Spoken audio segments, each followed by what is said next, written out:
Hey, everybody, and welcome back to Speechless. I am your host, Kev Ferris, 23-year-old conservative activist, soon-to-be law student, here to talk to you guys about some of the most breaking news throughout the week. To make sure you don't miss a minute of any of this, do not forget to like this video, subscribe to the channel, comment what you think, share it with your friends, and then some. Everybody, we have so much to talk about on today's show. Congress funding Ukraine, Israel, Taiwan, and more. Bill Maher getting something right. Man, I'm going to agree with a liberal today. Might even have my good friend David from Breakaway USA on if he can to tell us a little bit about a project that he's working on and discuss NPR and why it should be defunded and a lot more. So once again, do not forget to like this video, subscribe to the channel, comment what you think, share it with your friends, and all that fun stuff. And keep those comments coming because I am live right now and I can see some of my amazing, perfect, beautiful subscribers right there in the comments, like Andrea. I can see you. I can see what you say, and I always want to know what you guys think. So make sure that you guys are commenting so that I can include you in on the yeah, I just saw Andrea's comment. Like I just like this, I can include you in on all the content. So let's talk about that, Andrea. We will. Don't worry. We will. We're going to get to all of it, but we're going to start off with the story itself. The House passed a 95 trillion. Try sharing your screen. Oh, I see what's happening. Sorry, I just got a weird thing that I thought it said my stream was over. But no, the House just passed a $95 trillion or billion dollar, not trillion. My apologies for the mistake. Billion spending package for Ukraine, Israel, and Taiwan.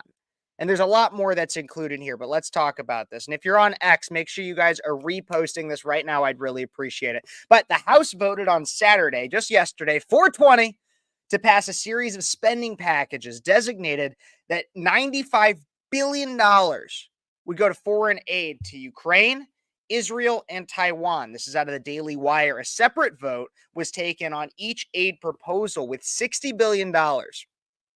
6D, not 16, 60 billion dollars allocated for Ukraine. 17 billion for Israel, 9 billion for humanitarian aid, and 8 billion to support Taiwan. Taiwan, who's not actually in a war yet, but we think might be in a war maybe at some point. Another bill was also included that could ban TikTok if the company is not taken out of Chinese control, was also passed. Good. I'll admit that's decent legislation, but that's not where our priority should lie. House Speaker Mike Johnson, who many of you guys might know, MAGA Mike. That's what they're calling him on the Twitterverse, on X. It's MAGA Mike. He faced pushback from some Republicans in the House who wanted him to hold votes on foreign aid spending until more funding for border security measures could be secured. After the votes, Johnson said that global threats from Russia, Iran, and China necessitated American leadership and support from spending.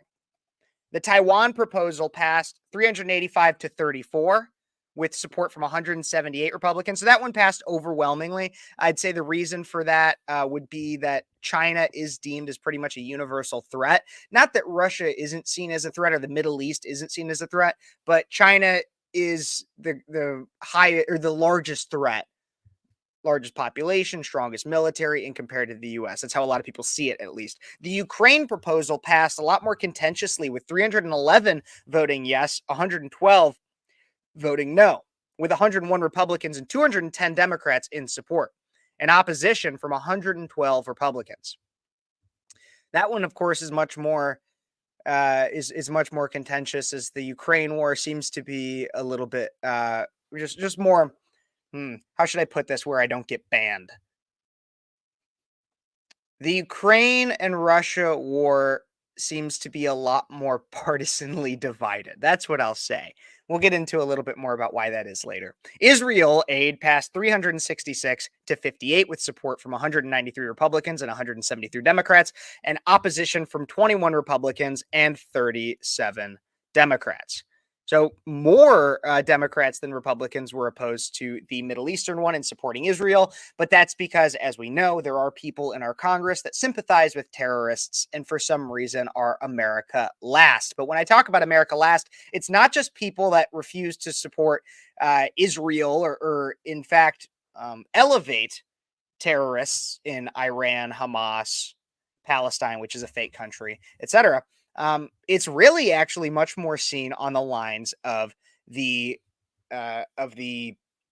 Ukraine vote. And that's perfectly emblematic by the video that I played at the very beginning of the show. We can see right here, I'll bring it right back onto screen for everybody, that this is what your representatives do. This is what your representatives do when they pass legislation that is helping a foreign country. Once again, take a look and a listen.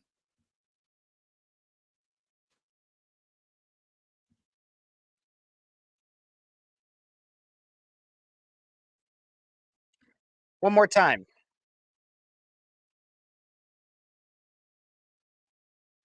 These are your representatives here. These are people that represent you and I. People that are out here waving Ukrainian flags in the United States House of Representatives. We, the people's house. That's who is representing us right now. And when I say representing us, I more so mean supposed to be representing us. People that were elected to represent us. Is that what they're doing? No, not at all. And there's plenty of tweets out there that are labeling people like this and saying that these representatives are America last. Now, that's true, but they also say that they're Ukraine first. And, I have to disagree with you on that. And we're going to get to that. But I do want to talk about what this funding could have been spent on first. What could we have spent this Ukrainian aid on, this $60 billion? And why am I not talking about Israel? Israel, yes, they got 17 billion, a lot of money, should be discussed. Taiwan got like 8 billion, a lot of money, should be talked about. But Ukraine getting another 60 billion is insane. We have already given them over close to 120 something billion. So we basically doubled that. Or I'm sorry, not doubled that. We took half of that and gave them more. So a third of the funding that we've given to Ukraine, we just sent them in this one package, which is insane. And so what are all the things we could have spent it on? Well, I don't know, maybe combating the rampant opioid epidemic that we're having.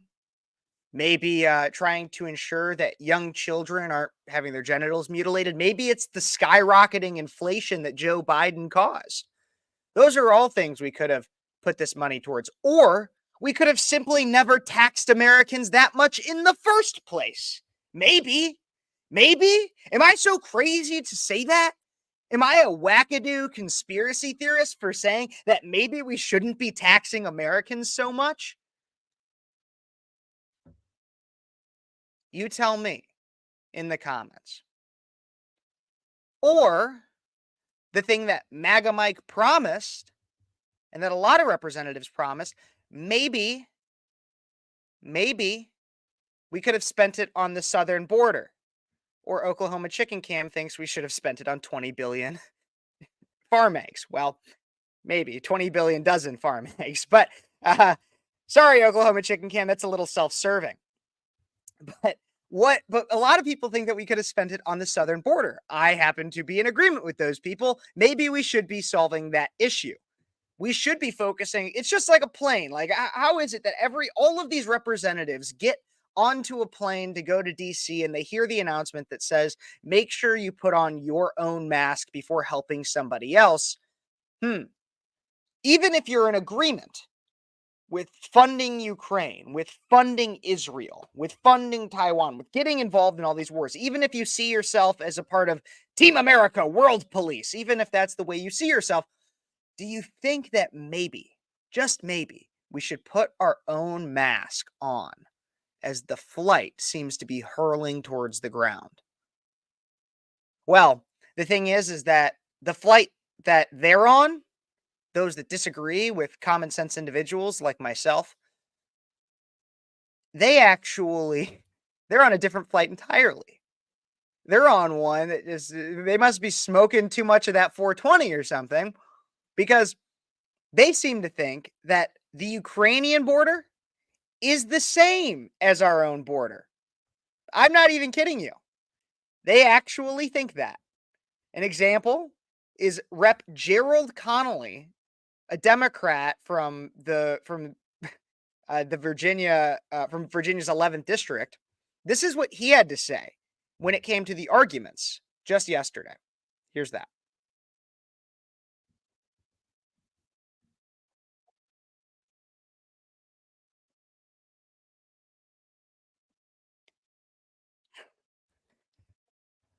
Well, I guess I shouldn't have passed geography because I never noticed that. One more time.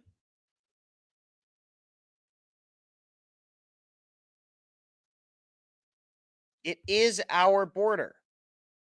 Really? Well, maybe he's right. Our border does have a significant level of people, military aged men, coming through it. We do seem to be getting invaded in some way. The difference between the Ukrainian and Russian border and our own is simply that our attack is not as obvious as bombs and gun warfare in the way that Ukraine's is. But the crime, the invasion, all the same. However, the problem is because of this kind of idea. I was just told my videos don't have audio. I will work to fix that. My sincerest apologies. Let's try this so that I can get this video working for you guys. Share screen right here. This is what happens when I produce my own show. It's all good though. Let's get this back up here. Let's check this out. Take a listen. Some say, well, we have to deal with our border first. The Ukrainian-Russian border is our border. Some say, well, we have to deal with our border first. The Ukrainian-Russian border is our border. Is our border. That's what we're told. And as I just said, maybe he's right. However, our Congress doesn't seem to even act like it. While we are under an invasion in the United States, they'd rather care about another country's than our own. And that is what is happening. But the thing is that they're not even really caring about another country. And this is what I was alluding to earlier. Does he know how to look at a map? Exactly. That's what I was saying, is I should have failed geography if this was truly the case. But apparently, Ukraine is also like the 51st state that no one knew we had. It's that youngest child that they never talk about because he's become a dependent for the parents that gave him too much, etc. But Congress has already sent $113 billion to Ukraine. That means that yesterday our representatives agreed to send over 50% of that in addition to what we've already spent. As I said, a third of our spending on Ukraine happened just yesterday. And now a lot of people are just mad. Well, they're just mad. They don't necessarily understand why they are mad. They'll tell you that they feel neglected, which is true. They're mad because it seems like what I just said. America, they seem to be America last. And their anger is rightfully placed. America is in a crisis. And our crises have little to do with what's going on in Europe and the Middle East. Instead of just being mad, however, and claiming to be neglected, which you're not necessarily wrong, but follow me here. Instead of just being mad, let's understand why we are angry. Why are we angry? It's not just neglect. Let's answer a crucial question. And to do so, let's be critical thinkers about this. Let's consider the idea that maybe I'm wrong. Maybe you're wrong. What if we weren't being neglected? What if we didn't see it right? What if when they tell us that Ukraine somehow, that our democracy somehow hinges on Ukraine, what if they were right? What if? Why do our representatives care so much about these different wars and getting us into them? Do they know something we don't? Could they have actually been working in our best interest and we're wrong? Of course not. Congress and Congress people working in our best interest most oftentimes tends to be an antithetical idea. But they do know something that many Americans don't. I'll agree to that one. So to answer the question, why is this a priority? What if they were working, or what if we're wrong? Well, we're not wrong, but why do our representatives care so much about this? Why is this a priority? To answer that question, we have to answer, where's the money going? And according to the Pentagon, this $60 billion is going to go to lots of air defense missiles and artillery ammunition. As Mike Johnson says, he'd rather us send bullets than our boys. Not a bad quote, but also kind of a bad message in terms of the fact that we shouldn't be sending them anything. Now, I don't know the exact stock and equity held by every member of Congress. And when I say stock and equity, I mean in different companies and what they hold, their investments. I don't have that record. Some even say that we should have that record, and that's a debate for another day. But I also think that some of those that voted into this investment, you could say, into Ukraine might just be brainwashed to think that it actually is the best use of our resources. I don't know. I don't know everything. And all of what I'm about to say is my opinion and not necessarily absolute fact. But in my opinion, and what I'm willing to put money on, what I'm willing to bet, is that some that were cheering and waving the flags, as we saw, of Ukrainians in America's capital, waving Ukrainian flags and shouting, Ukraine, Ukraine, Ukraine, in America's capital, some of those people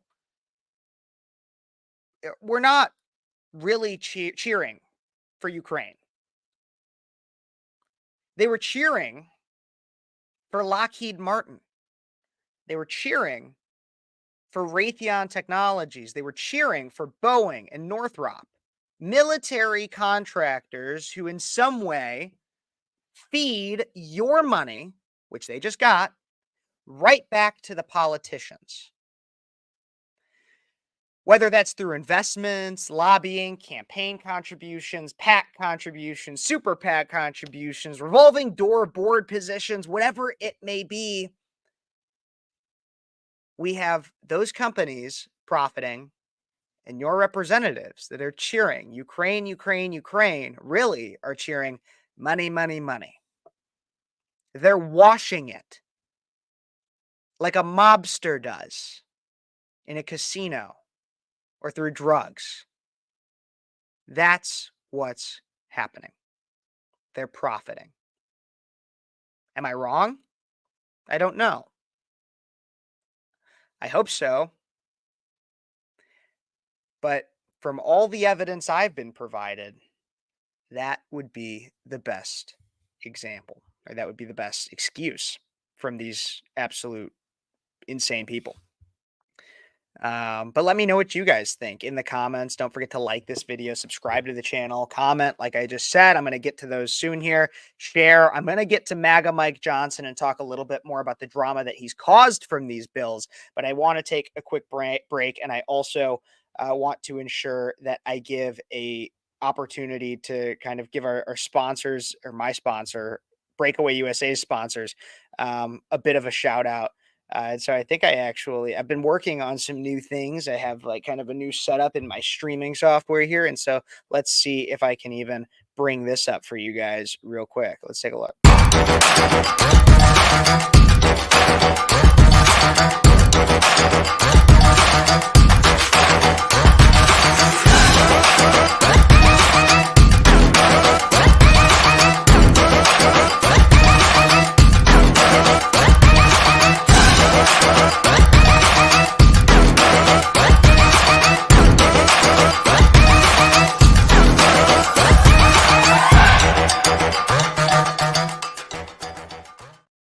I don't know if that was really loud for you guys, but it was a little loud for me. I'll work on that. Sorry about that if that just like blew your ears off. But check out Freedom 2.0. They are helping support this show, support Breakaway USA, and support freedom overall. So I like it. They have Fabian, who's part of Breakaway. He always has it the best. Like they have some like process of reverse osmosis or something. They're really cool. I like them. So go check out Breakaway or Freedom 2.0 and use code Breakaway at checkout for like 20% off. It's pretty dope. You should go do it like right now after you're done watching me. And we can do that. But let's get into some of these. Ryan liked it. So thanks, Ryan. I hope you guys liked it. But let's see what you guys are talking about. I see some lemon pepper. Somebody's talking about some lemon pepper here. Congress has always believed that we are the world police. We have to protect everyone. But that's the thing that I'm saying is I don't actually think that the purpose of these things are necessarily because we actually see ourselves as the world police. I think it's because of the way that money goes around. So I don't care how many people are dying or because that's the other thing too is these funding bills just means more Ukrainians and more Russians die. We're prolonging the war. We're not looking for peace.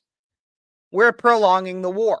That's all that's happening right now. It's insane. It's honestly really sad in my opinion.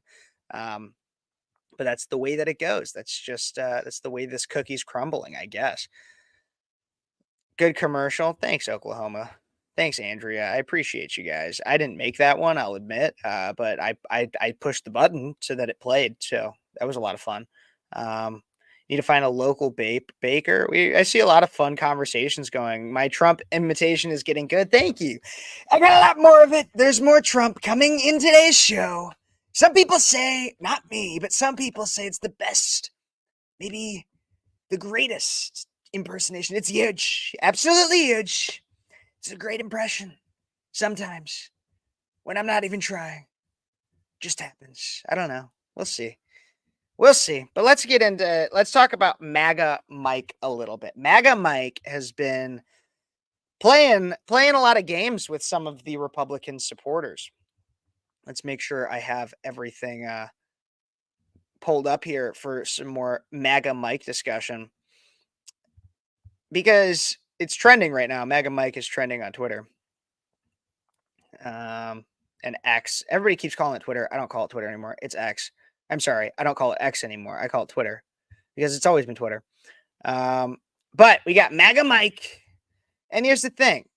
So now a lot of people are mad at Mike Johnson.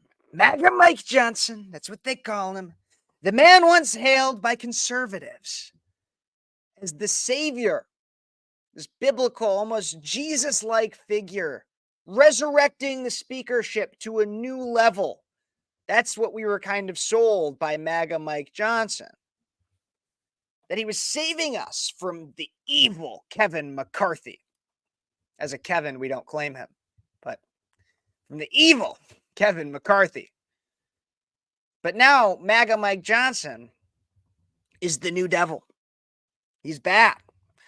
He's the flavor of the week, or the bad flavor, the throwaway flavor of the week, if you will, because he allowed this spending package on Ukraine, Israel, Taiwan, etc. And if I sound condescending or like that, I'm bashing anybody for thinking he's the new devil and kind of turning on him so quickly. It's only because I think that the reaction that some Republicans in Congress are having is not thought through. The anger against MAGA Mike is more than warranted. At one point, I'm old enough to remember that the southern border was MAGA Mike's top priority. Now we come to find out that that isn't so much the case. Take a look and listen to this clip of MAGA Mike Johnson and a compilation of some of his statements throughout his time. Telling all of you, and we've told the American people, border, border, border. We have to effect real policy change at the border, and that is a necessary condition to anything we do going forward. We have to take care of our border first. That's what the American people demands. Every state in America is now a border state. Border, border, border. How can we be engaged in securing the border of foreign countries if we can't secure our own? We know the urgency in Ukraine. We're going to stand for freedom and make sure that Vladimir Putin doesn't march through Europe. It's past time to secure the border. Listen, this is a catastrophe down here. The battle is for the border. President Biden wants a supplemental spending bill. It better begin by defending America's national security. Okay, these are dangerous people who are coming into the country. Over 300 known terrorists. How can we be engaged in securing the border of foreign countries if we can't secure our own? Yeah, I have the same thought, Mr. MAGA Mike Johnson. I wish I could get that one face that he was just doing back there. That would have been really funny, but we could just get like some, yeah, there we go. MAGA, he just looks disappointed in that picture. I'll keep that on screen here. But that's what's going on with MAGA Mike Johnson, is that he at one point was border, border, border. He himself said that. That's actually a direct quote, border, border, border. But now, for some reason, obviously he's not gone there. So everybody who's mad at him kind of makes sense, because it was not until after, because we saw all the spending and everything, billions of dollars for other countries, nothing for the border. Only after all that and considerable feedback for members, as he said, did he offer up a fifth bill on the border that will likely be axed by the Senate. It's similar to HR 2 for anybody that's watching that keeps up. So your anger, our frustration at this spending is more than warranted. However, I do have an unpopular opinion among many Republicans on this issue. At least a lot of Republicans that tend to watch my show. Let me know in the comments. Tell me how wrong I am, that I'm an idiot. I don't care. Your disrespect of any kind wouldn't mean much to me. But my opinion is that now is not the time to vacate the speakership like Marjorie Taylor Greene and Thomas Massie would suggest. Our majority in the House right now, when I say our, Republican majority in the House is slim, as it is. McCarthy is out. He left Congress. That dude from New York, that lying scumbag dude, he's also out from New York. And there are other moderate Republicans that have threatened to leave if we go through with the same thing that we did to McCarthy last year. We have a very, very, very slim majority in the House right now. I want to capitalize that very slim majority in the House right now. We cannot sacrifice the little strength that we do have to try to stalwart more progressive legislation, because that's what could happen. That's what could happen. I believe Mike Johnson is between a rock and a hard place. If you watch the C-SPAN interviews and stuff that he did after this, he looked defeated. He was. Put yourself in his shoes for a second. Not defending the package. I don't like it. I think it was bad. I don't think it should have even been on the floor. But put yourself in his shoes. His job is to appease the entire Republican Party, which is not going to be easy when you obviously have moderates and then you also have your MTGs. So he's got to appease all of them. And then along with that, he's also facing pressure from a Democrat-led Senate to get legislation through, and a president that's a Democrat, and all the people that surround that. He's being pulled in every direction, and he's not going to make anybody happy. He is bound to piss people off. So what do I mean is that, now, I don't like this spending package. In Kevin's utopia, if I was God, King, Dictator of America, which you guys should all vote for me for God, King, Dictator. When you see that on the ballot, vote for Kevin, God, King, Dictator of America. If I was that, this spending package wouldn't need to be a thing. And we'd have all of my policy that I would like. But unfortunately, that's not the way that our government is currently set up. Our government is currently set up where we have decently reliable conservatives in our judicial branch. We have that much power. If that, I don't know if the camera can pick up.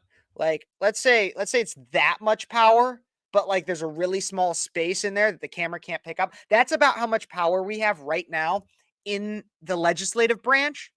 And then we have less than that, that much in the presidency. We have nothing. So when it comes to our legislation,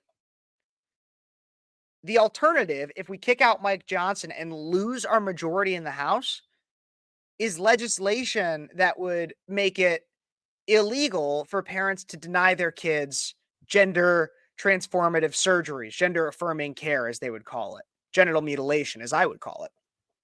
What you would see is radical spending bills where 60 billion seems like breadcrumbs to what they would send over to Ukraine. Taxing out the wazoo, inflation up because it doesn't matter. Climate crisis spending on a lot of crap. Abortion enshrined and taxpayer funded into law.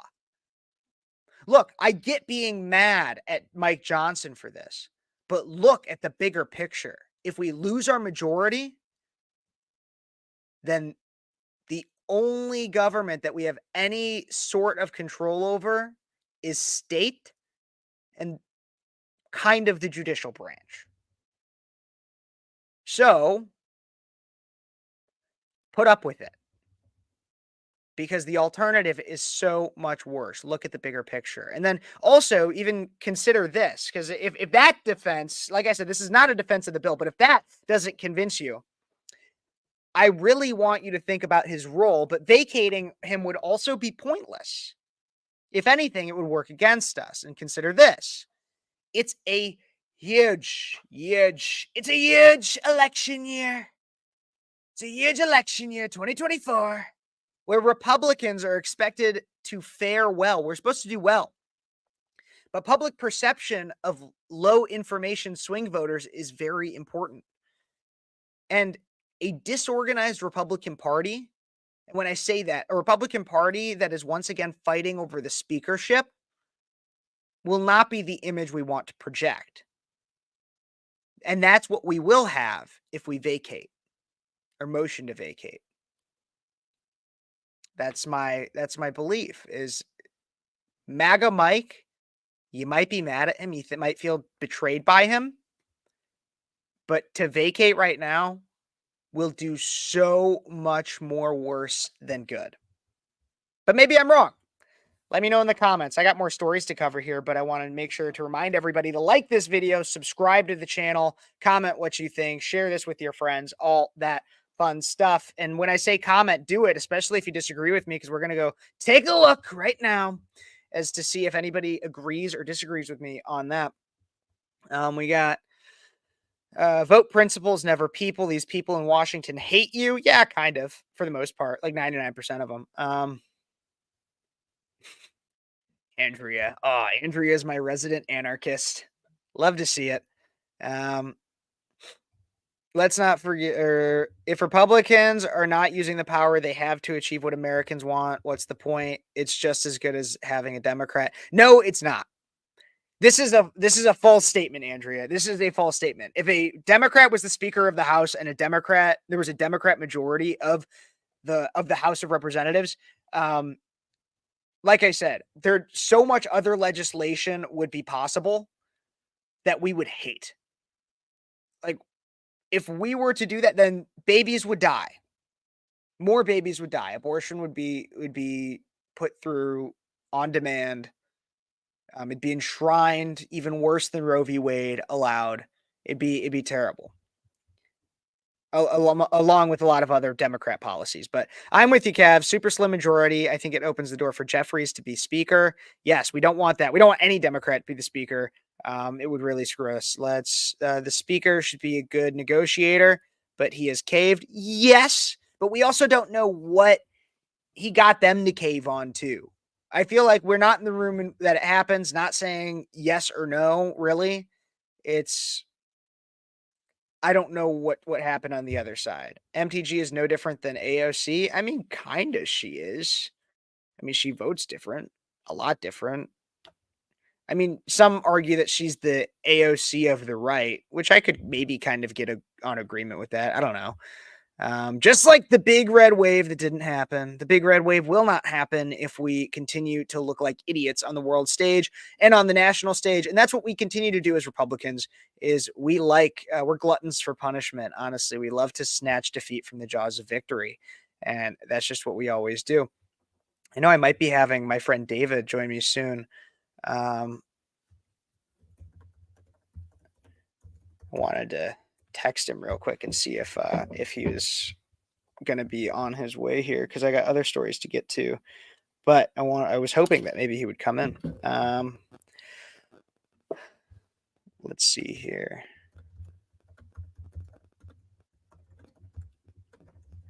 Okay, let's get to one of my next stories here. I had one I was going to do next, but I want to put it off in the event that David joins me. Quickly, I want to give another shout out to one of our sponsors. Let's see if I have any more in here. Actually, I'll do, I could do this one. Another Freedom 2.0. You guys like Freedom 2.0? I like Freedom 2.0. Take a look at this ad. Blah, blah, blah, blah, blah, blah, blah, blah, blah, blah. What are you talking about? Here, have some Freedom 2.0. Man, the Constitution is awesome. Type 1A.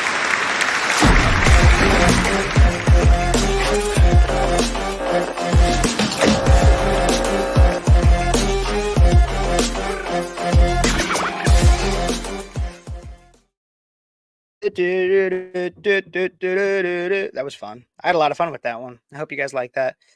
AOC has a nice pair of eyes. Oklahoma Chicken Cam, keep it in your pants. Come on, Oklahoma Chicken Cam. Be better than that. I recommend. I got a few stories to cover here real quick, guys. I got what I've called in the past quick hits. I call these quick hits with Kev. I'll actually make a banner for that real quick. I got this. I like this. Quick hits with Kev. They can't be that quick, though, because I have to produce my own show. Maybe we have a good friend, Cody. Cody sometimes produces stuff for Breakaway, and so maybe I'll get him. I'll get him in this, but let me get these quick hits pulled up here so that we can all have a good. A lot of these are funny, I think. And so we have 420 blazing, 420 blazing. We have Pence announcing who he will vote for in 2024. And we have, you guys have probably heard of this last one.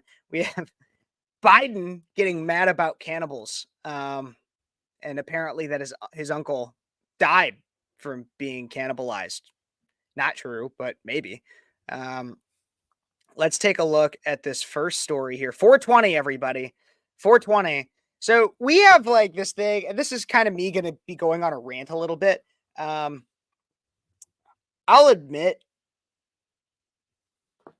I have been on different sides of the spectrum with the marijuana issue at one point. And I just had a video that came out. You guys should go watch it if you haven't, on Bill Maher, getting mad that he wasn't going to be, or not him getting mad, but Steve-O not being allowed on Bill Maher's show because he wasn't allowed to smoke weed. And so I'm going to talk about this story here. Yesterday was 420. If you guys don't know, so when I say yesterday was 420,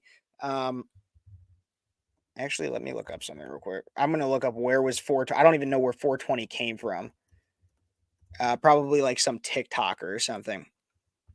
Okay, so yesterday was 420, April 20th, which is like basically the closest thing to a biblical holiday that a stoner could ever have. It is like, literally, my girlfriend called me yesterday and was like, I'm in Illinois, so weed is legal here. The dispensary that was near her house was like packed at 9 a.m. She drove past it. And she was like, why at 9 a.m.? A lot of those people shouldn't be up. And it's because yesterday was the holy holiday of 420.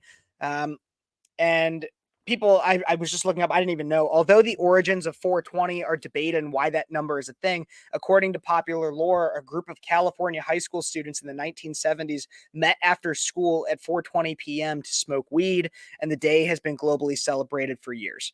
And this is kind of just like an insane thought to me, that there's this entire holiday that has really caught wind, pun intended, 420.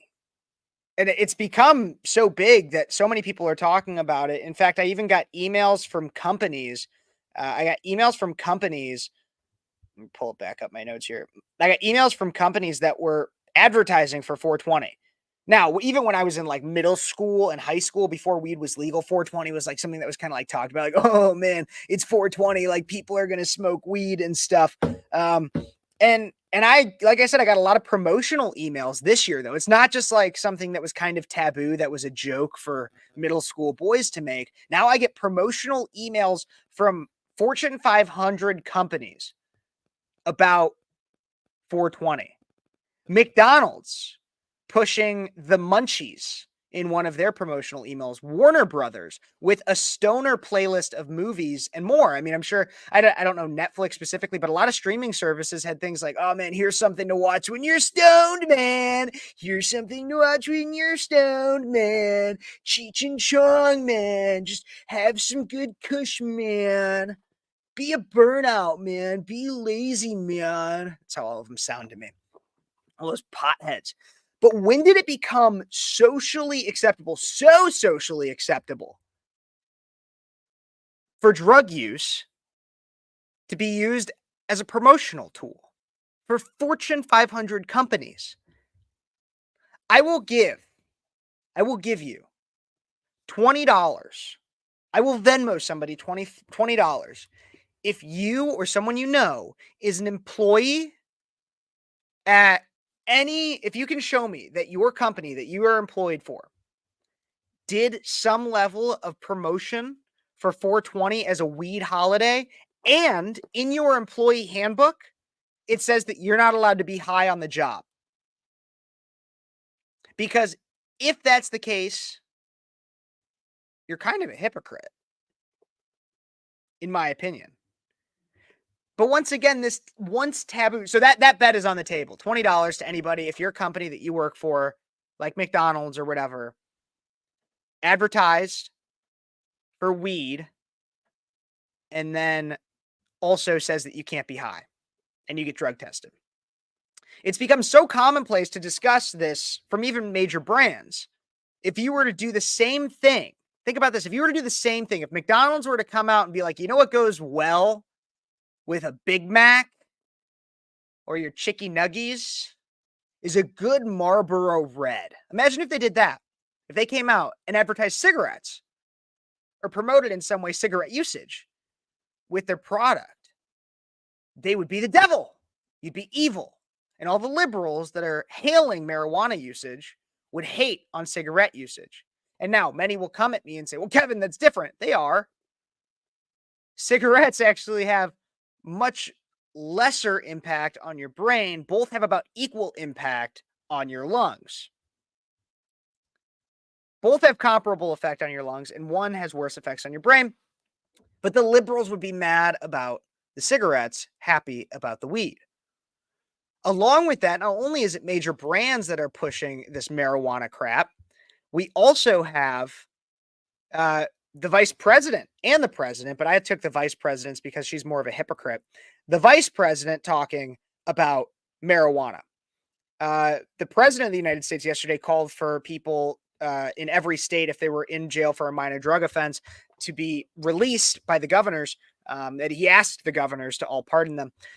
But Kamala says nobody should have to go to jail for smoking weed. We must continue to change our nation's approach to marijuana while reforming the justice system so it finally lives up to its name.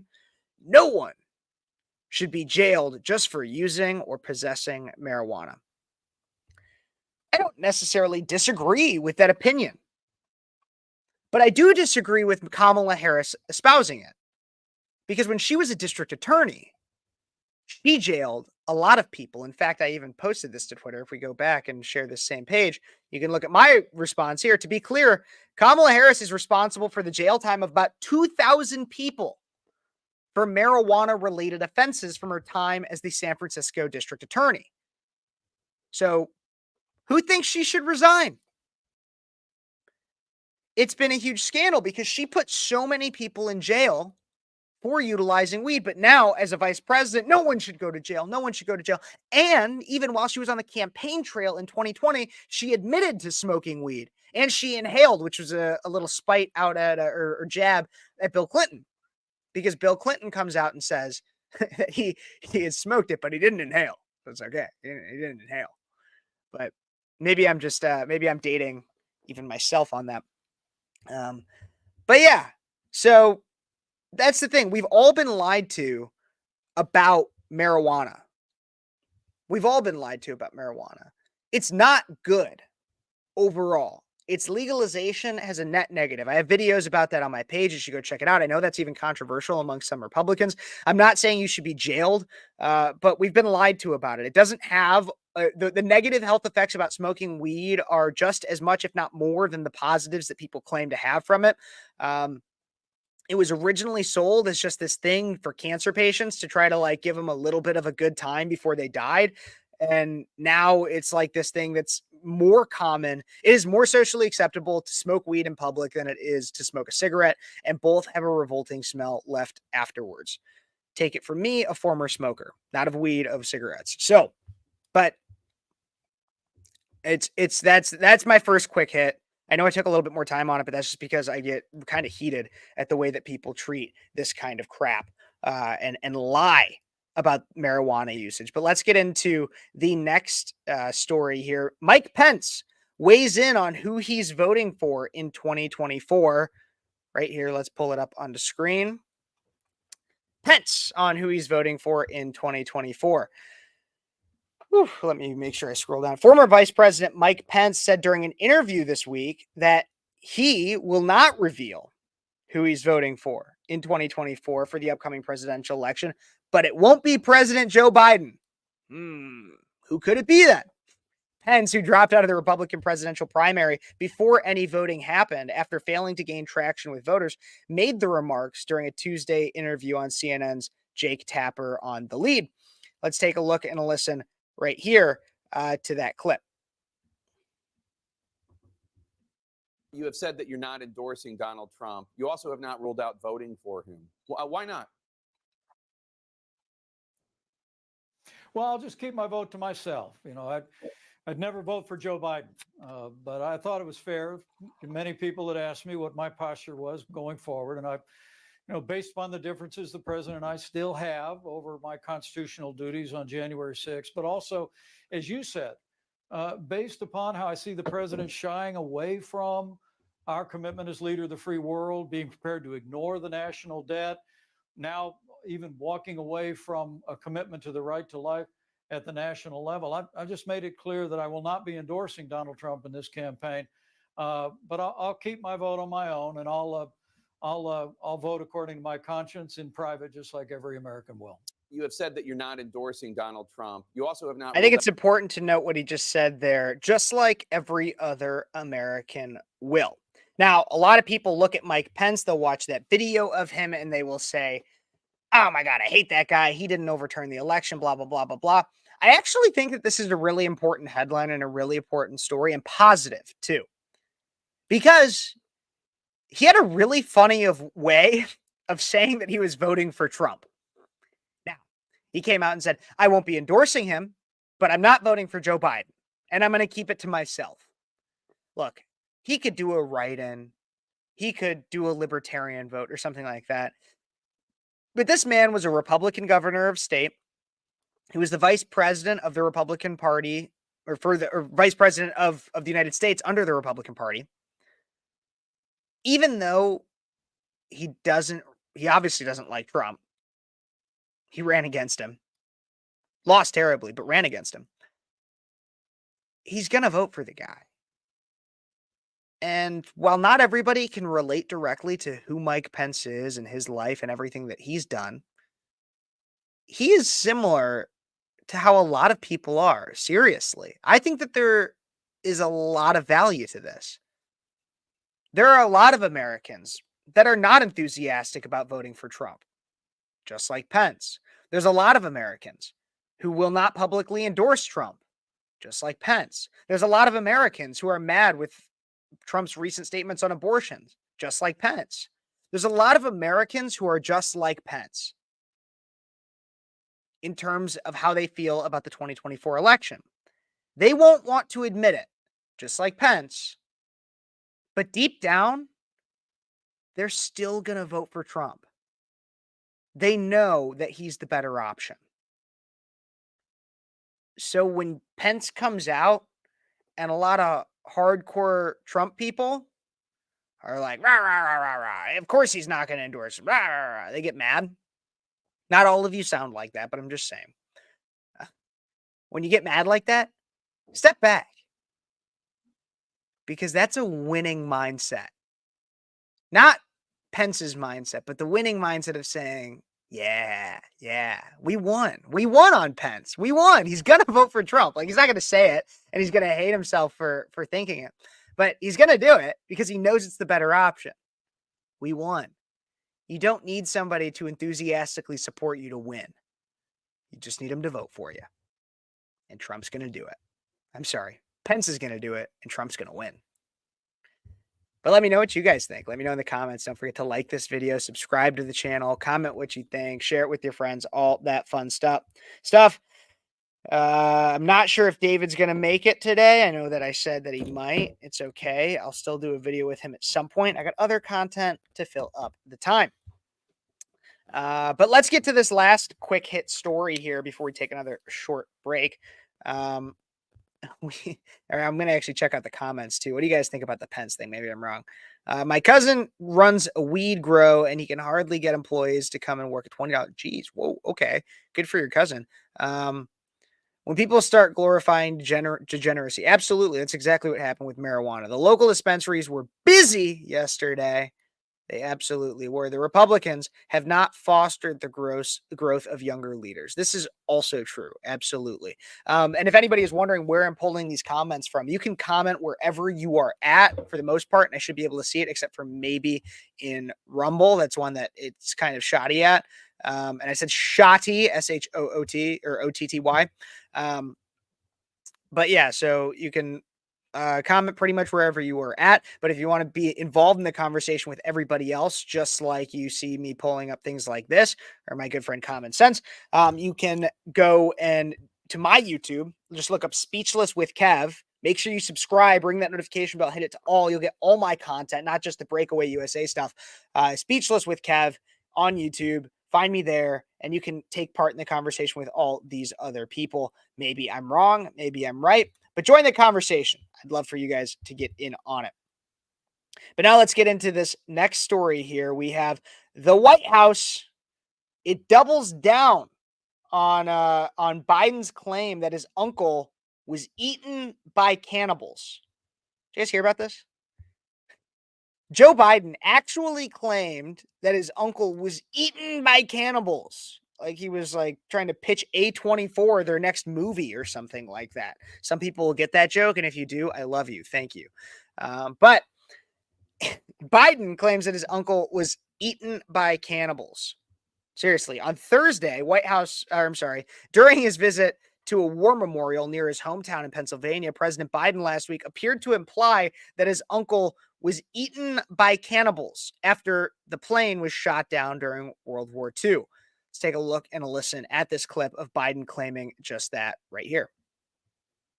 Uncle, they called him Ambrose Brosey, they call him Bosey. Bosey! Uncle Bosey. Uncle Bosey. He's a hell of an athlete, they tell me, when he was a kid. And he became an Army Air Corps before the Air Force came along. He flew those single-engine planes as reconnaissance over war zones. He got shot down in New Guinea, and they never found the body because there were a lot of cannibals for real in that part of New Guinea. And then this has been debunked. This is not true. His uncle did not die because of cannibals. At least from what I heard, and I could be wrong, but from what I heard, the plane crashed into the ocean near New Guinea, and it had nothing to do with cannibals. Peter Doocy from Fox News asked Karine Jean-Pierre about this on Thursday. White House Press Secretary Karine Jean-Pierre acknowledged that President Biden's maternal uncle, Ambrose Finnegan, who he refers to as Uncle Bosey, did die in World War II when his plane crashed into the Pacific Ocean. Yes, I was right, into the water, but confirmed he was not eaten by cannibals, as Biden seemed to suggest on two separate occasions during his visit on Wednesday. When asked about the comments on Friday by Peter Doocy, White House Press Secretary Karine Jean-Pierre claimed this to Fox News. Take a look and listen right here. Why is President Biden saying that his Uncle Bosey was eaten by cannibals? So, I answered this question yesterday. I believe I've seen some clips on your on your network about me answering this question. I don't have much to say beyond what I said to some of your colleagues. Look, I was there. I think you traveled with us too to Pennsylvania. I'm not sure if you were there at the memorial uh, in Scranton. The president had a emotional and I think a symbolic moment. Wait.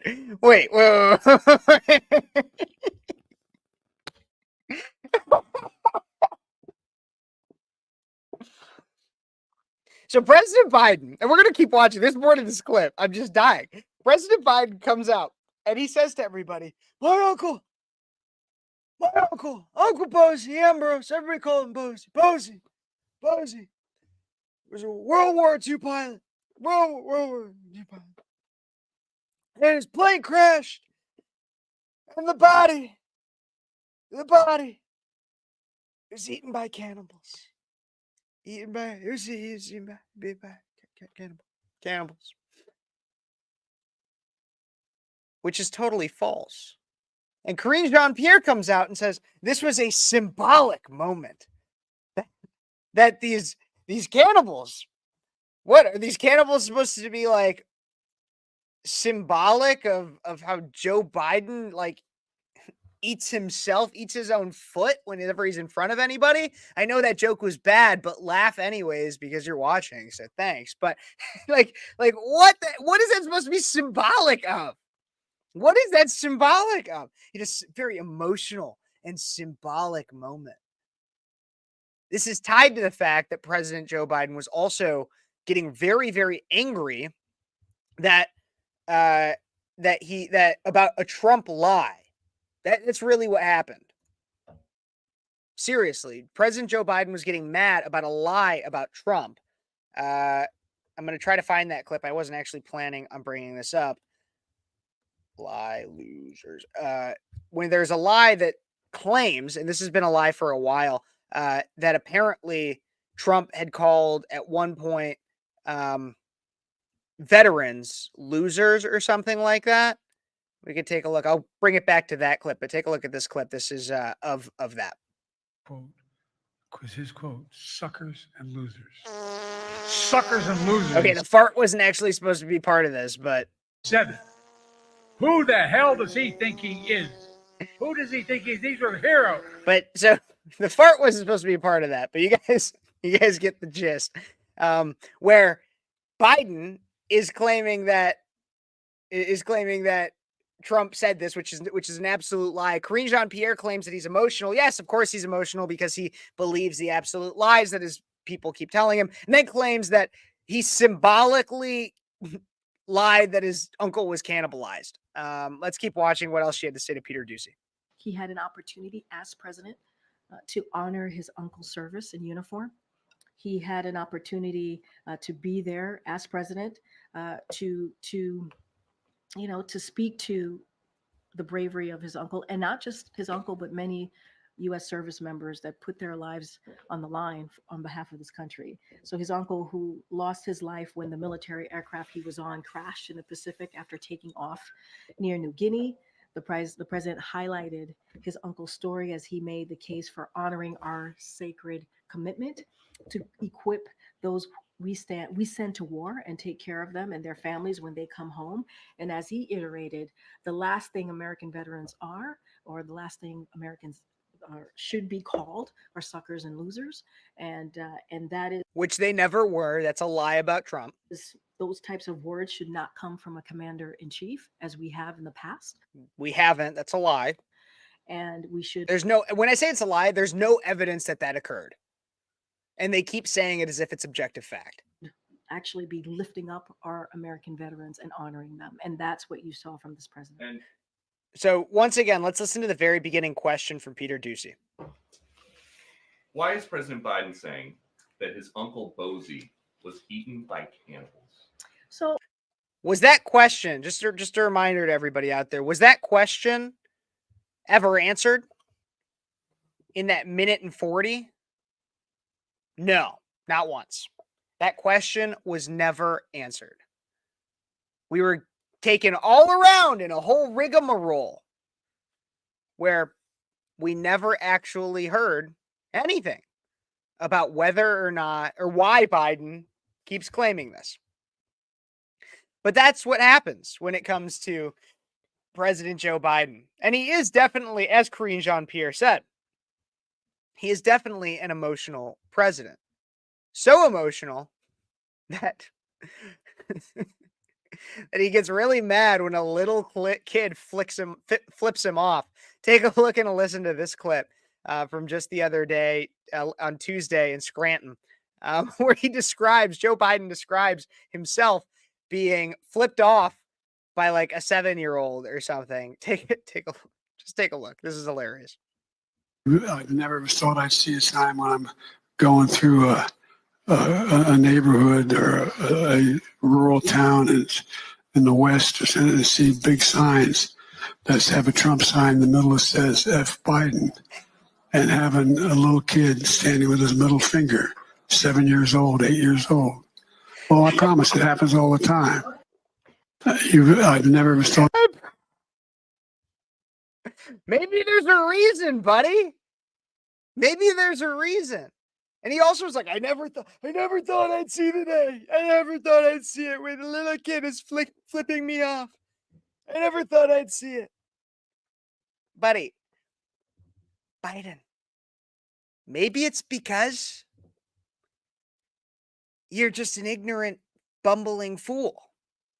And it used to be people doing it to Obama. That's the thing, is people have been like mad at their political opponents and the people that they disagree with for a long, long time.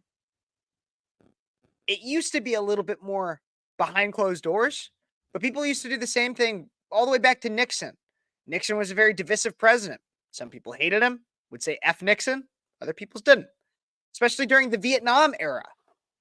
People were very mad about how multiple presidents handled Vietnam. This is not a new concept, bud. And now he's getting really mad when a little kid flips him off. Good for that little kid. I'm praying for that little kid. He deserves some prayer. Good for him. But let me know what you guys think. As always, don't forget to like this video, subscribe to the channel wherever you're watching from. Go look up Speechless with Kev on YouTube. Subscribe there for any content that you might not get on whatever other channel you're watching from. I have exclusive content that only goes out to my YouTube channel. So don't forget to like, subscribe, share, comment, all that fun stuff. I got some other stuff we're going to talk about here today. But first, and if you've been staying with me the whole time, this might be something that's that you already have seen, but I'm going to share it one more time because they're a great sponsor. Freedom 2.0. Check out Freedom 2.0. Use code BREAKAWAY at checkout for 20% off. Here's Freedom 2.0.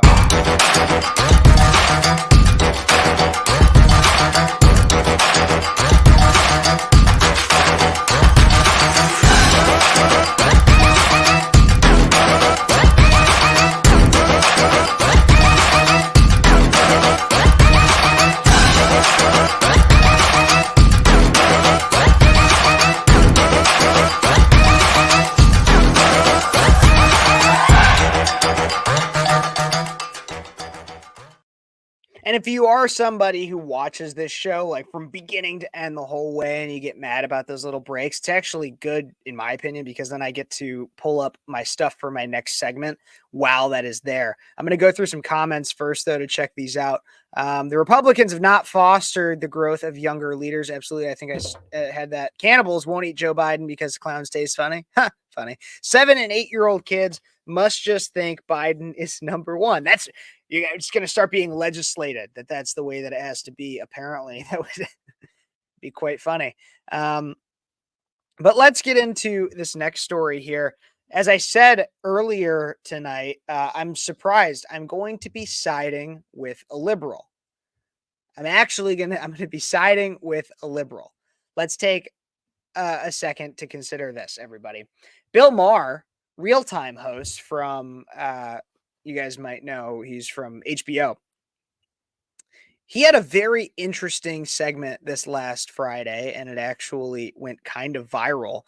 Let me pull up this right here. Yeah, so we got this last Friday, real-time host Bill Maher closed his show Friday night by linking the left's indoctrination of gender ideology of children to entrapment. He actually did, which is smart. Something I agree with.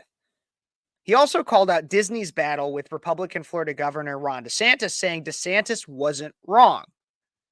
Maher addressed the widely talked about docuseries Quiet on Set, which if you haven't watched it, I think it's pretty good. It can be a little woke at some points, but also is kind of hypocritical in some ways on the culture of sexual misconduct. It's a documentary on this cultural of sexual misconduct that occurred at Nickelodeon, saying while it was, quote, talk of the town in Hollywood, it also exposed hypocrisy, pointing to the left's attacks towards DeSantis for cracking down on creepy stuff at Disney involving children.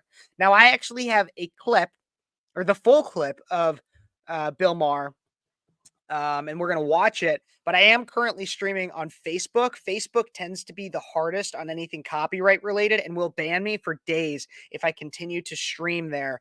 And so I'm going to end my stream on Facebook right now. If you are on Facebook, go find Speechless with Kev on YouTube, on Rumble. You could go find Breakaway USA on Twitter, on YouTube, and watch in those places. But I have to end the stream on Facebook right now. Everybody go follow the Facebook. I have other stuff that I post there too, but I'm going to have to end that stream on Facebook right now. Everybody, if you are currently streaming on Facebook, then please go check out on YouTube. But ending that right now. Okay. So let's get back to this. Now we're going to talk a little bit more about this Bill Maher thing. Let's react to this. I'm going to pull it up more on screen. Thank you, Michael, for tuning in. Let's go right here. I'll let it go a little bit, but again, this is a liberal, a traditional liberal, and he talks about his ideology. And why can't we have, ever watching this, I want all of you to ask yourself, why can't we have more of this? Seriously, why can't we have more of this? Because this is common sense.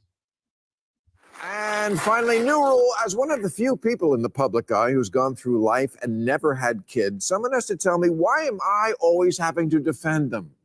I don't even like kids, but I also think it's every adult's job to protect them.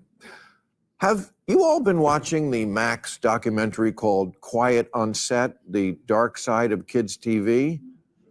Once again, I do actually think it's a very good documentary, and a lot of people should go watch it. That's kind of, I hate saying it's an endorsement because I don't like all of it. I think some of it is a little woke, but it's a good, like, it talks a little bit about race and tries to make, I mean, and if there was genuine racism, sure, but I don't know. But you should go watch that at some point. OMG. Nickelodeon, it wasn't a studio. It was Neverland Ranch with craft services.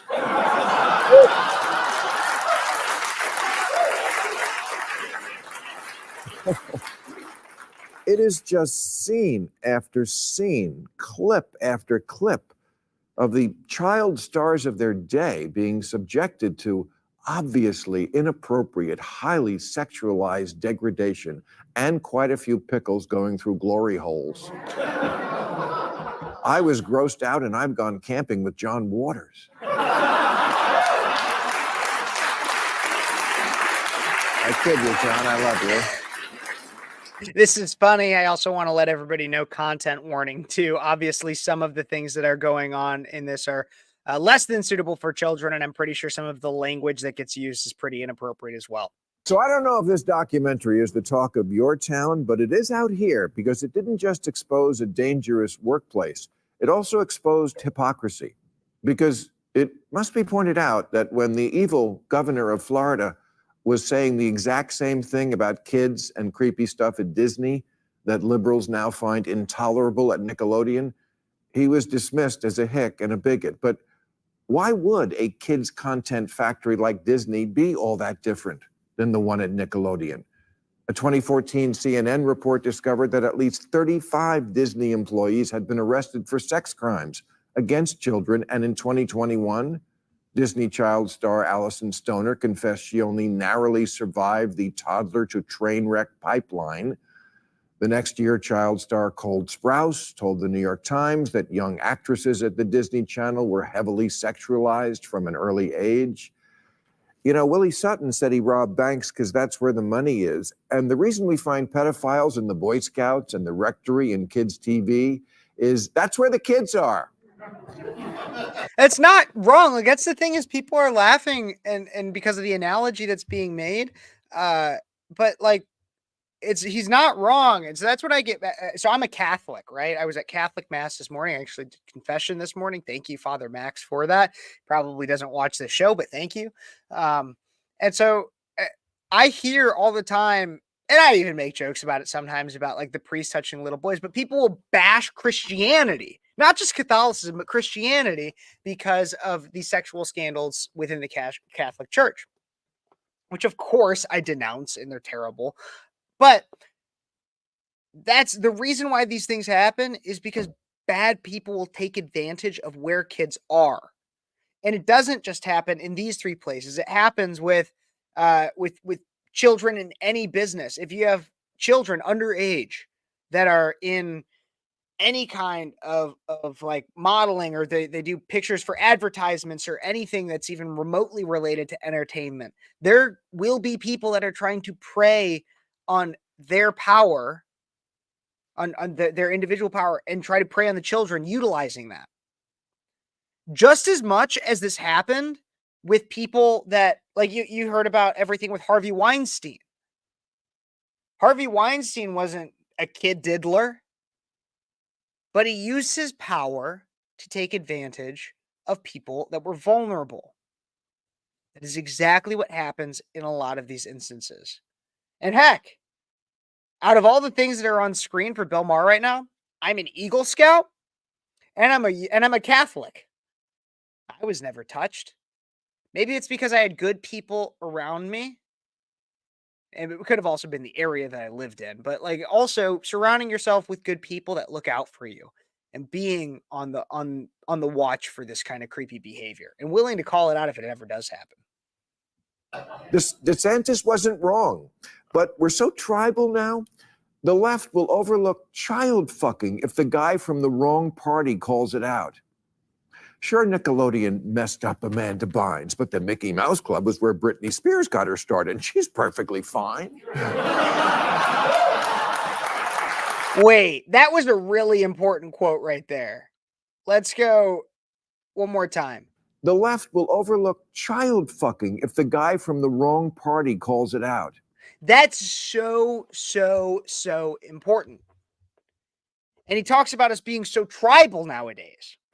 And I agree with that, except for the fact that now, not everybody on the right, but a lot of people on the right have been very happy with how John Fetterman has talked to Hamas supporters and that he calls them out. We're not coming out and being like, oh yeah, we're all in on John Fetterman, but we're not going to hate the guy when he does something. And we're actually going to, we usually give credit where credit's due. A lot of people on the right, I always do. I give credit where credit's due.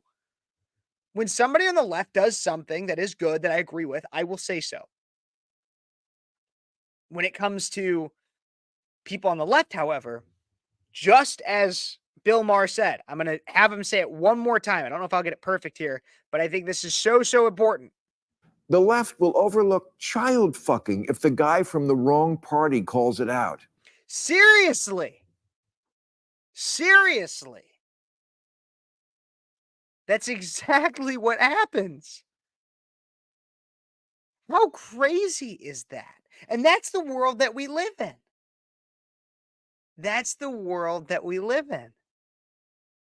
Is that people are willing to look past some of the most nefarious actions because of how divided we are.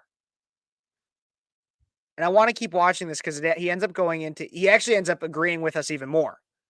Or with conservatives even more.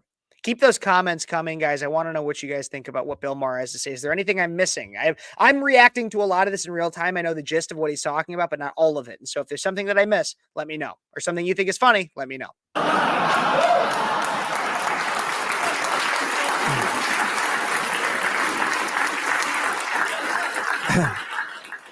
And get this, after Brian Peck, who was one of the lead creeps at Nickelodeon, served 16 months in prison for the molesting he did there, Disney hired him, naturally, to work on a children's series. Oh, for pedophiles in Hollywood, it's a small world after all.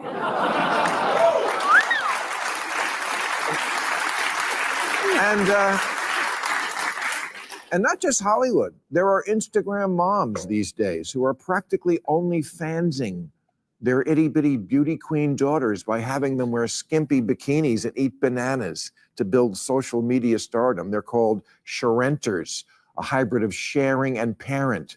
I call them pimps, a hybrid of pimp and... And that's funny, but that's the thing. And to even take it a step further that Bill may or may not, is the fact that people use their children in some way as an accessory. If your child is gay, or you mutilate them and allow them to believe that they're a gender that they're not, instead of calling out the absolute lunacy that it is, then parents, there's a lot of woke parents, especially in urban areas, that will see that as an accessory. It's like, oh my gosh, well, my son, it used to be like, oh, my son's a lawyer. Well, my daughter's a doctor, blah, blah, blah, blah, blah. Now it's, oh, well, my son's gay. Oh, well, my son chopped off his pee-pee, and so now I'm the better parent because I'm more accepting than you. And that's the way that it goes. We're sacrificing our children for the sake of image. And this is just like Bill Maher said, people do it just for social media stardom as well. It's disgusting.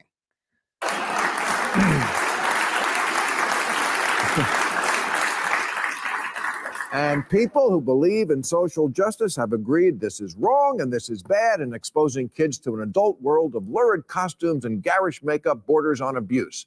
Now, hurry up and get in the car. We're late for Drag Queen Story Hour. And this is the point, the hypocrisy. They'll be mad when a child is molested on set, as anybody should be. But when they're molested under your own care, in the name of acceptance, inclusion, and tolerance, that's okay. And Bill Maher says that.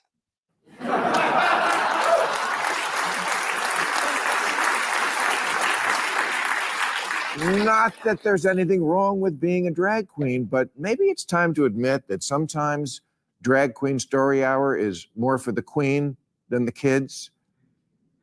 Sure, kids love a clown, but does the clown have to have tits?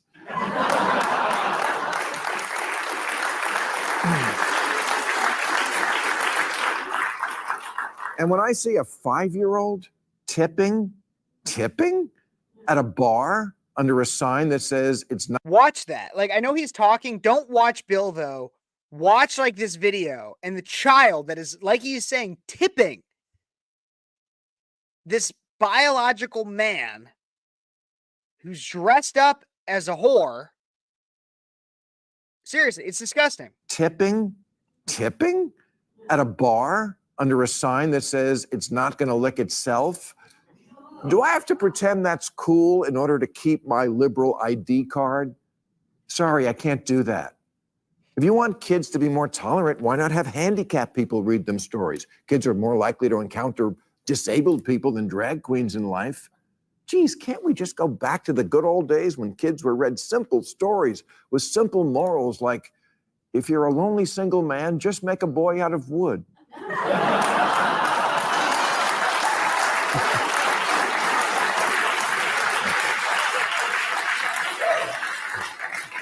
I've said it before, wokeness is not an extension of liberalism anymore. It's more often taking something so far that it becomes the opposite. Teaching kids not to hate or judge those who are different, great. Proud we got there, all for that. But at a certain point, inclusion becomes promotion.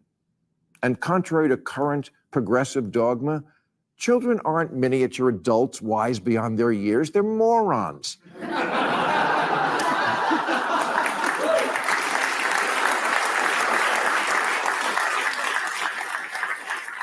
They're gullible morons who'll believe anything and just want to please grown-ups. And they don't have any frame of reference.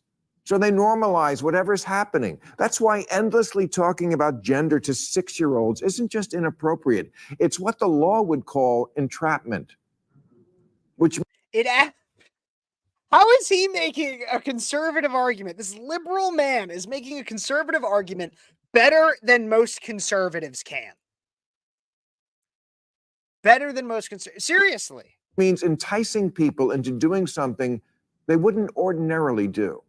For example, after 9/11, there were several cases of overzealous federal agents leading sad losers into terrorist plots, like the undercover FBI agent who got 7 out-of-work dudes in Liberty City, Florida, to sign on to a plot to bomb the Sears Tower in Chicago. Oh, please, these guys didn't even have a gun. But when someone said, wouldn't it be cool if we taught the man a lesson and blew something up? They said, yeah, that would be kind of cool. Entrapment, suggesting someone into something they wouldn't otherwise do. And if you think that some of that isn't going on with gender in schools, you're not watching enough TikTok videos. Seriously, oh my God. Like, how is this liberal a better conservative than most conservatives in Congress? How is it? Seriously, oh my God. I gotta keep watching. Like, I am enthralled right now. I pledge allegiance to the queers. I'm not allowed to be out as trans non-binary at school. My response to this is to be as obnoxiously queer as possible. There's a certain kind of activist these days who wants to take heterosexuality, old school, old-fashioned, boring, minding its own business heterosexuality, and lump it in with patriarchy and sexism and racism and tell kids, wouldn't it be cool if you were anything but that? It also seems to be the theme of kind of a lot of kids' books these days. I never used the phrase gay agenda because I thought it was mostly nonsense, and it is, mostly. But a director for Disney Television Animation did say after she was hired, the showrunners were super welcoming to my not at all secret gay agenda. Like I was just wherever I could, just basically adding. I have been playing this flipping clip on my show since it came out. I have been playing this clip on my show since before I had a podcast, since I was just a radio show. When I was just a radio show and I wasn't on YouTube or anything, I was playing this clip. And now it is finally making its way into mainstream moderate liberal media. Finally. Queerness. No one would stop me and no one was trying to stop me. look, I'm all for adding queerness wherever. I put some in my drink before I came out here tonight.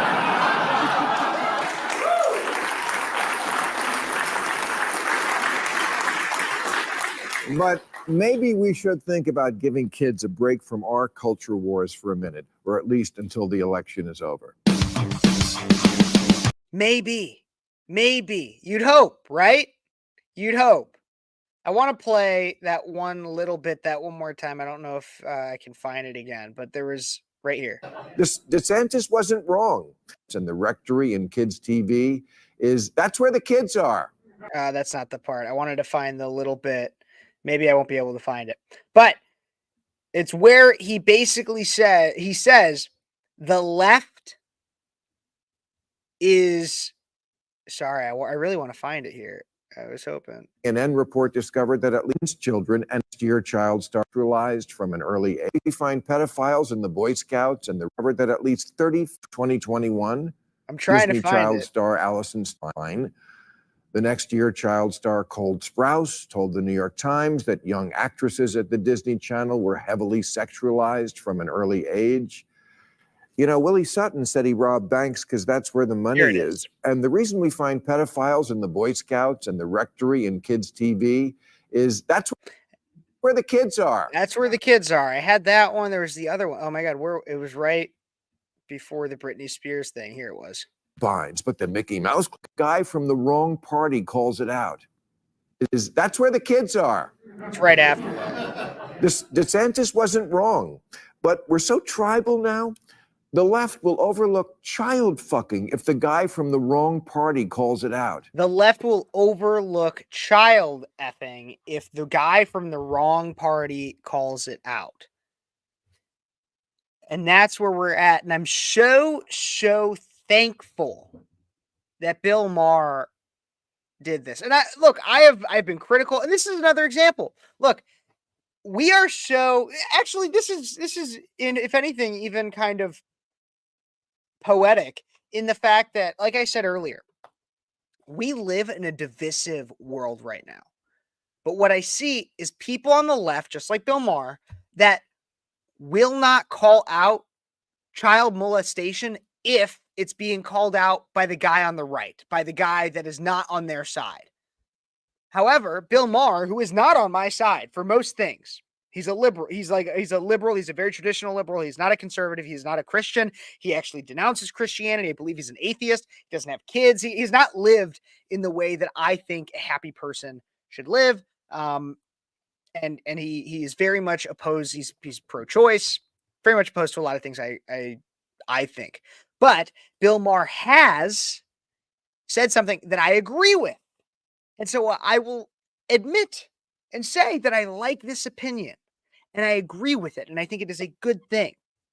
But the divisive world that we live in has made it so that predominantly on the left, we have people that will not admit that child grooming, child molestation is wrong if the wrong people say it. And that's why we have all these liberals, all these Hollywood elites that are saying, oh my God, Drake Bell from Drake and Josh, it is so sad that you went through that. I had no idea. But then, in the same breath, DeSantis says we should stop grooming of children from Disney and Disney World. And all of a sudden, it's protest him. He's bad. Don't say gay. Blah, blah, blah, blah, blah. Thank God Bill Maher has the cojones to say this. And along with that, I'll oftentimes get from people, Kevin, I'll hear from people. They'll say, it has gotten so bad out there. They'll say, Kevin, I don't have hope. Men can become women. Women can become men. We live in a world where everything is upside down. It's back asswards, as some would say. What are we going to do?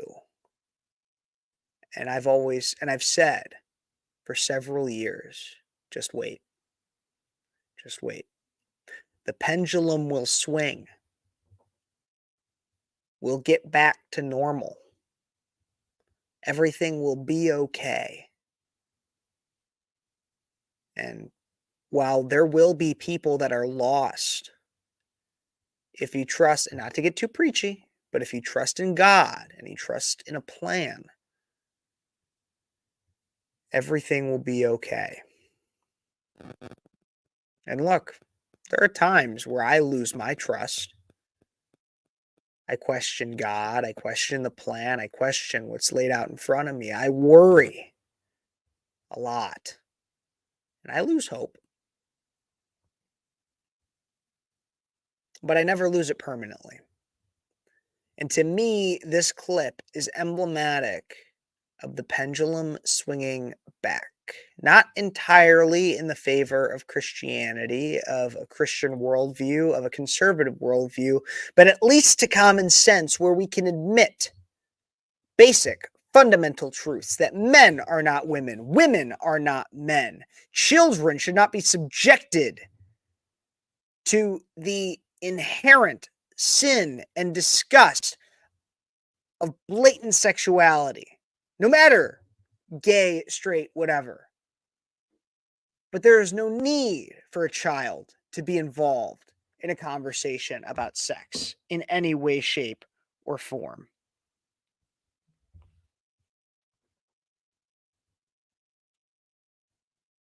Not one bit. But what do you guys think? Am I wrong? Let me know in the comments. Don't forget to like this video, subscribe to the channel, comment what you think, share it with your friends, all that fun stuff. But that's about what I got for today. I was supposed to have David on. I was supposed to have a conversation with him. Would add a little bit more time, but I will still do that. Him and I will do something sometime soon. But I hope you guys, I want to end today with this. I want to end with a quick moment to say how important it is to align yourself spiritually. Now, I know not everybody might necessarily be a Christian. I urge you to look up Christianity. It might not everybody here might not be a Catholic. And I can understand, I dispute, but I would understand certain objections to the Catholic faith. I would recommend you look into it, but align yourself spiritually. I'm continuously working on doing that. I used to do when I was doing my show in um, live in the studio. I used to have motivational segments that I would do. And you can consider this a motivational segment, whatever you want. Maybe I'll bring back like Motivation Mondays or something to my YouTube channel. Make sure everybody go check out the YouTube channel, Speechless with Kev. But if you're feeling like something's missing in your life, feeling like there's a hole in your heart, like there's something you could be doing better at, if you worry too much, if you get angry too easily, whatever it might be, if you have a hard time controlling yourself, and having the willpower to stay fit, eat better, anything like that, whatever your goals are, the very, very, very root of that is your spiritual alignment. And not like a liberal wackadoo would be like, oh my God, you got to get your chakras aligned, man. Use your rocks and use your glitter and use your crystals. Make yourself align your lights with the planets and all that kind of crap. No, not like that. Go to church on Sundays. Pray at least once a day. And when I say pray, have a conversation with God. It might feel really weird the first time you do it, but have a conversation and say, God, these are my troubles. These are the things that are going wrong in my life. I need help. I need to trust your plan.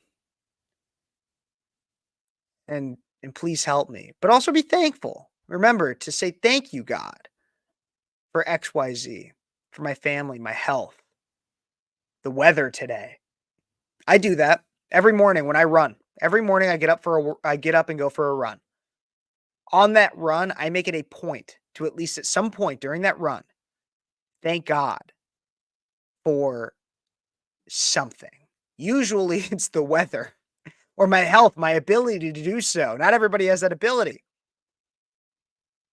Gratitude, mercy, grace, all things Jesus exhibited that you can show to God today.